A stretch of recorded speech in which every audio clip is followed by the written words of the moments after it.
Salut tout le monde, c'est Marc-Aurélien pour WebOS France. Dans cet épisode numéro 9 du Devcast Enio, on va essayer de voir un petit peu comment fonctionnent les pop-up. Donc les pop-up en fait ce sont des petites fenêtres qui s'ouvrent au-dessus de la fenêtre principale et qui permettent en règle générale d'accéder à des fonctions de partage ou des écrans de préférence, selon les préférences du développeur.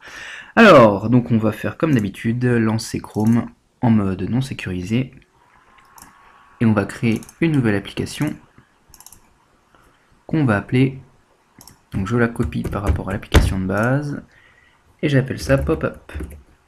Et donc on va voir différents types de pop-up. J'édite le fichier helloworld.js avec Notepad++. Voilà. Vous avez à votre disposition le fichier .doc qui est ici. Voilà, Devcast Enio épisode 9. Donc avant on avait vu un petit peu un aperçu de différents widgets qui sont utiles sur une application, les boutons, les listes déroulantes, les barres d'outils, les checkbox, les toggle boutons, les sliders, les pickers et les zones de saisie de texte qu'on appelle inputs. Donc on a un petit peu un aperçu global de ce qu'on peut faire d'un point de vue interaction avec l'utilisateur sur WebOS. Maintenant on va utiliser ça justement pour les pop-up. Alors, un pop-up, ça s'affiche donc avec le code suivant d'installation que je copie et je colle toujours ici dans Components. Alors, le kind, donc le genre ici, c'est un modal dialogue. Je lui donne un nom, error example, et à l'intérieur, donc on va écrire error. Et donc, à l'intérieur justement de ce pop-up, on va mettre des choses. Et on peut mettre des boutons, n'importe quel widget qu'on a vu juste avant. Donc là, il y aura inconnu par exemple, acknowledges error, et on a class name. Donc là, ça va être la manière dont est affiché le texte qui est là. Ensuite, kind button, et bien ça va être un bouton pour dire OK, close pop-up. Voilà. Alors on va exécuter l'application dans Chrome. Voilà. Donc pour l'instant, on n'obtient rien du tout. Alors, donc, ici, on va maintenant essayer d'ajouter un bouton. Alors, je vais le copier ici, puisque j'ai déjà le code. On va mettre un bouton dans la scène, et quand on va appuyer le bouton, ça va faire apparaître le pop-up. Donc je vais appeler ça pop-up. Par exemple, error pop-up. Alors le style, c'est juste pour afficher d'une certaine manière le bouton. Et ici, donc on va appeler ça open. Alors, par contre, je ne vais pas mettre d'espace. Open pop-up. Voilà. Et on va créer une fonction qui va s'appeler open pop-up. Pour cela, on va utiliser la fonction que je vous donne juste en dessous, open pop-up, qu'on va mettre dans les fonctions. Voilà, et alors elle est très simple, c'est Open at Center, donc ouvrir au centre de l'écran. Et on va ouvrir quoi? Eh bien, une pop-up qui s'appelle Error Sample. Et justement, on a nommé notre boîte pop-up qui contient un contenu et un bouton, on l'a appelé Error Sample. Voilà. Donc si j'enregistre et que je mets à jour là, je vais avoir donc déjà le bouton, et quand j'appuie, il ne se passe rien, parce que là j'ai mis Open Pop-up avec une majuscule, et ici Open Pop-up avec une minuscule. Donc faites bien attention, respectez bien les majuscules et les minuscules.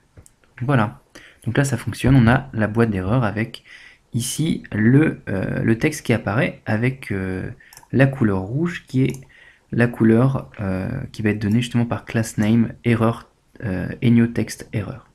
Voilà. Ensuite, quand on appuie sur OK, normalement la boîte de dialogue devrait s'effacer, sauf que c'est pas le cas. Donc il faut affilier une fonction qui va être du même style, close pop-up, que je vais rajouter ici. Et close pop-up, bien, je l'ai déjà mis dans l'exemple ici. Donc le bouton qui s'appelle OK, dès qu'on va appuyer dessus, on va appeler la fonction close pop-up. Et close pop-up à l'intérieur, donc on va avoir inSender. inSender, eh bien, ça va correspondre au bouton qu'il y a dans error example. Et en gros, c'est close, fermer le conteneur, tout simplement. Donc je sauvegarde, je recharge, j'appuie, OK. Donc là, on a un système qui fonctionne bien, avec une ouverture de pop-up et la fermeture. Maintenant, on va essayer de personnaliser un petit peu cette boîte de dialogue. Alors, on retourne dans le fichier doc.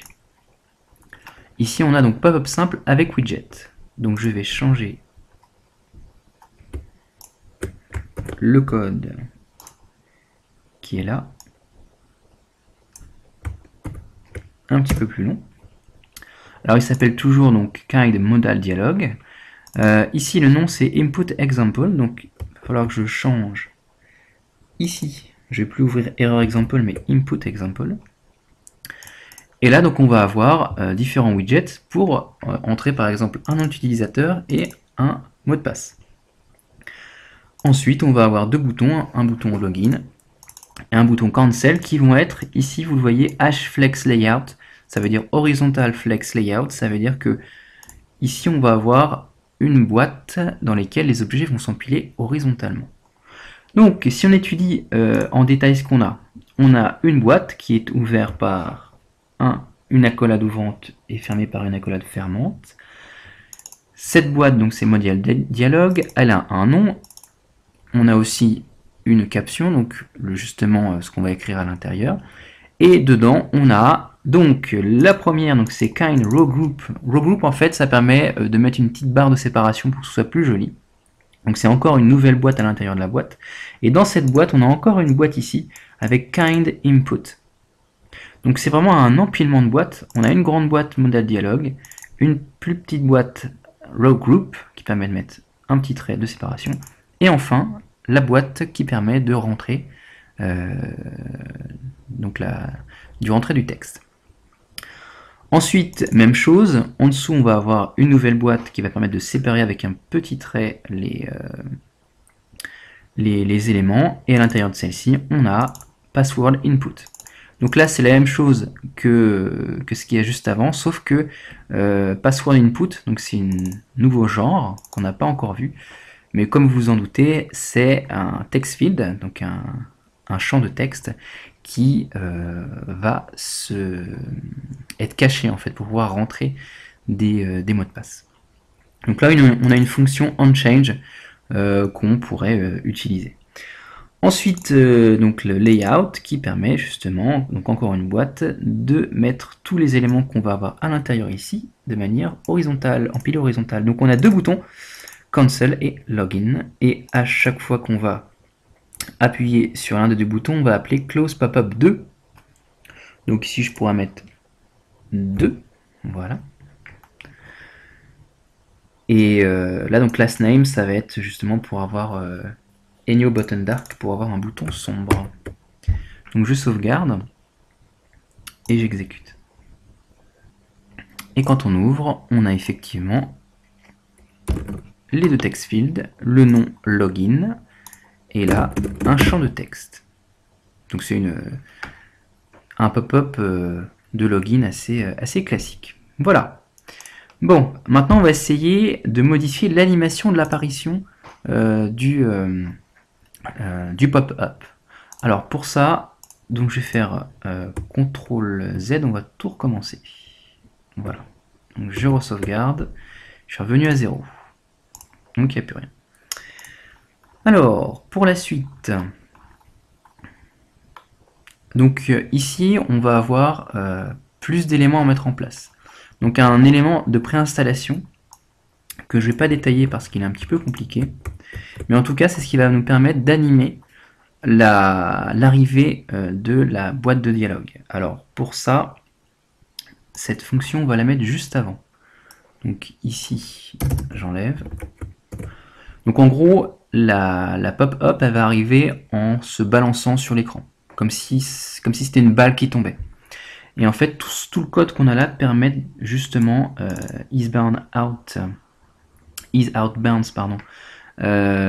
permet d'avoir cet effet-là. Donc je ne vais pas détailler ce code-là, c'est un code assez empirique. Vous pouvez vous amuser à changer les valeurs qui sont là pour avoir des effets plus ou moins, enfin des effets différents d'arrivée de la boîte de dialogue. Voilà. Ensuite, donc on va installer alors le pop-up ici, et on a différentes choses à l'intérieur qu'on va détailler. Alors, ce qui change par rapport à la pop-up normale, je vais mettre une ligne en plus ici, c'est qu'on a Kind Animator. Et en gros, cette boîte va permettre, alors elle va pas apparaître de manière claire à l'écran, ça va pas être un bouton ou quelque chose qu'on va voir sur l'écran, mais ça va être une sorte de service qui va permettre d'appeler deux choses, deux fonctions, trois fonctions même, une fonction donc de départ d'animation pas à pas, et enfin de fin d'animation. Donc ça, c'est vraiment pour animer. Ensuite, on a, alors qu'est-ce que j'ai fait? Voilà. Ici, donc, Animated Pop-up, Kind Pop-up, etc. Donc là, ça va être typiquement le pop-up comme on l'a vu juste avant. Voilà.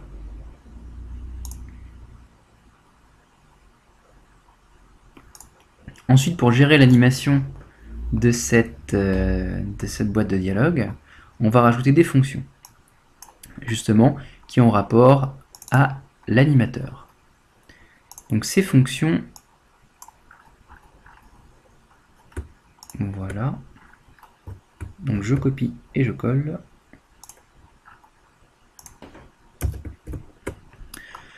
Alors, ces fonctions, je ne vais pas les détailler pour ce qui est Animate, Close, Begin, Step Animation.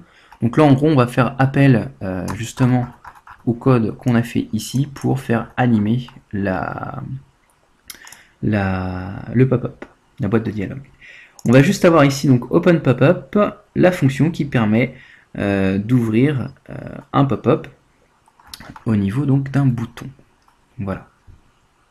Donc maintenant on va mettre un bouton que j'ai enlevé, un bouton pour justement appeler le pop-up en question. Donc le bouton je le mets tout en haut, ici, j'appelle ça pop-up, j'appelle ça ma fonction, on va rester là-dessus, et donc là je suis dans le grand B1, les boutons qu'on a déjà vu, et je vais rajouter une fonction tout au bout,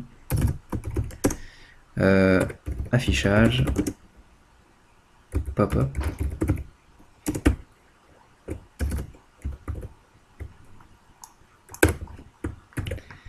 Et la méthode pour afficher un pop-up, c'est la suivante. Ici, voilà.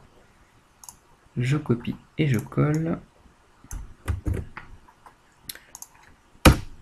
Donc on va définir un paramètre P qui justement va voir s'il existe, s'il y a donc une boîte qui s'appelle Animated Pop-up, et si c'est le cas, si P existe, alors eh bien on va ouvrir Open Ad Center Animated Pop-up. Donc normalement ça existe, vu qu'on l'a mis ici, c'est le nom qui est là.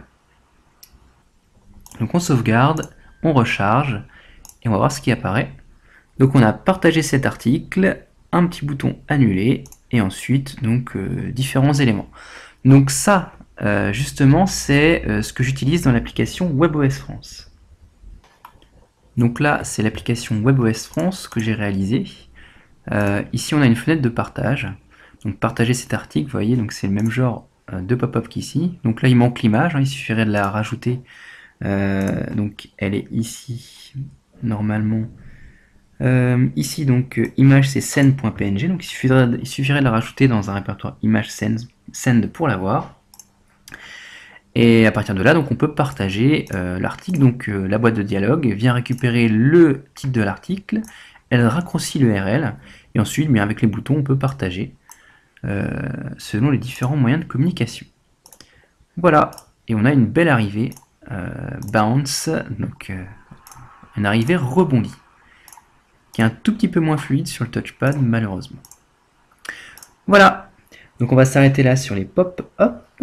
Je vous dis à bientôt pour le prochain épisode dans lequel on va parler des listes, qui est un widget très très important à savoir maîtriser pour faire une belle application. Et notamment des listes ici, dans l'application WebOS France, on en a qui permettent de gérer justement l'affichage des statuts Twitter ou des commentaires. Tout ça, donc, ce sont des listes. Et là, ici, également. Allez, je vous dis à bientôt. Ciao!